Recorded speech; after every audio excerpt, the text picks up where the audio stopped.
Once the wheels and tires are clean, it's time to tackle the engine bay. Now, this vehicle is 10 years old, and before I cleaned it, which I'll explain here momentarily how I did so, I could tell this engine bay has never been cleaned, and cleaning it is important for two reasons. Number one, it looks nice, and number two, this is a used vehicle that a brand new driver will be using every day, so we want to make sure that we remove any oil stains or any grease and grime so we can easily identify any leaks that are present. Now, there's a lot of misconceptions about cleaning the engine bay on a modern vehicle, and there's a number of different ways to do it. I'm going to show the traditional method, which involves a garden hose, a sprayer, and you want to be outside. Now, first and foremost, modern engine bays, and when I say modern, I mean cars of the last 30 years that are all fuel injected, they're designed to get wet. It's not like you have to worry about carburetors getting water in them. These are all sealed components. They're going to have real strong electrical connections, and they're designed to get wet. Now, granted, they're not designed to be submerged, so you do have to take some precautions. Now, first and foremost, don't clean the engine when it's really hot. If you just pull it into your driveway, let it cool down for an hour before you actually clean it. And to expedite that process, you can open the hood. The next step that you want to do is have all your supplies ready. I like to keep all my supplies on a detailing cart because, well, frankly, I don't like bending over, and it keeps everything nice and organized for easy reach.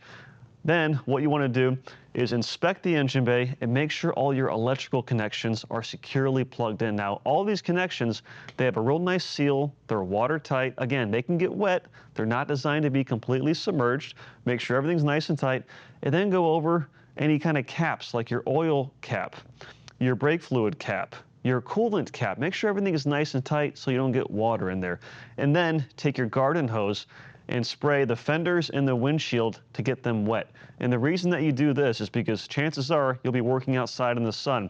You don't want to let any kind of engine degreaser dry on these surfaces and potentially stain them. So wet them first so the cleaner is diluted.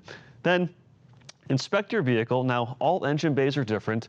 This particular vehicle, a 2014 Ford Focus, is about as easy as they come. It does not have any type of cold air intake. The alternator is not exposed. It's further tucked down in the engine bay.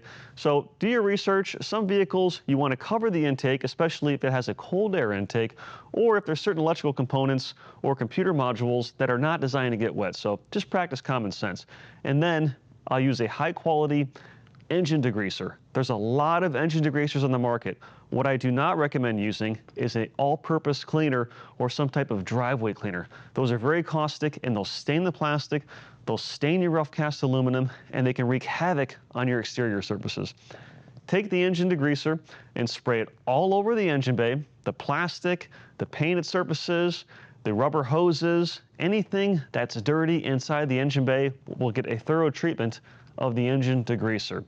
The next step is have an assortment of quality brushes. For this particular detail, I like to use an easy detail style brush that has these really soft nylon and Nylex bristles that really allow you to get in all the nooks and crannies and clean very thoroughly. Brushes like this, they bend and they clean where no other brush can.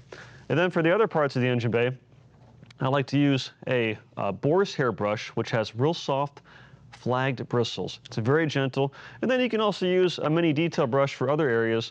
And one thing that I like to do is I only have one set of eyes. I like to wear safety goggles. And the reason why is naturally you're going to get some splatter. And the last thing you want is to get any type of degreaser or all-purpose cleaner in your eyes. So after you thoroughly clean the surface, make sure you didn't miss a spot. And then I like to clean the actual hood. Now, with most people, they'll advise that you clean the hood first. And the reason I clean it last is simple. I'm already finished cleaning this. What I do not want to do is spray my engine degreaser all over this first, and then as I'm in the engine bay working, I don't want the degreaser and the grease and grime dripping on my head or getting in my eyes. So I like to do the actual hood last. So again, spray the engine degreaser, buy a product that is safe on painted surfaces, really important.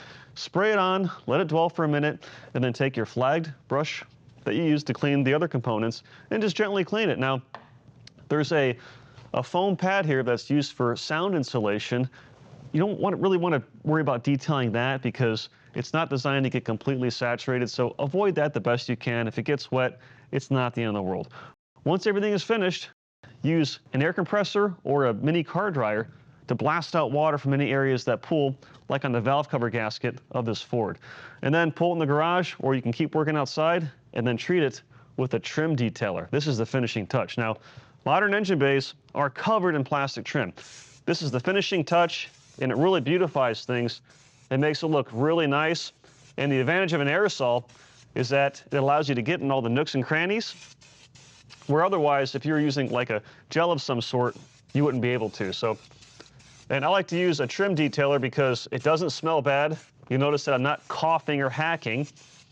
It's VOC friendly, and it's not greasy or slippery to the touch. So I'm going to repeat this process, and then the next step will be to restore these headlights, which frankly are trash, but this will be an amazing before and after. But there's the engine bay detailing for you.